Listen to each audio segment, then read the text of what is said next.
Counting, we're not counting game violence. Oh my God. Wait, Cody, go, run, run. Whoa.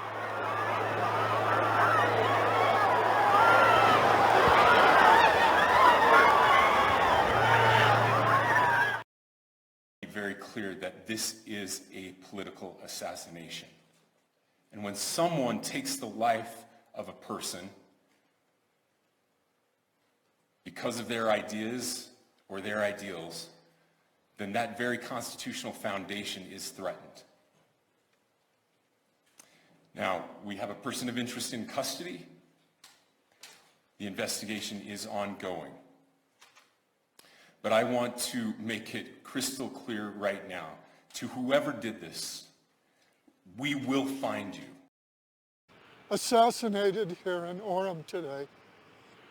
I'm here because free speech shouldn't be violated, because we shouldn't murder each other as Americans. We should listen to each other. I've been watching Charlie for years, and his messages have been so important to me, and they've been very educational and just given me a lot of hope in my life.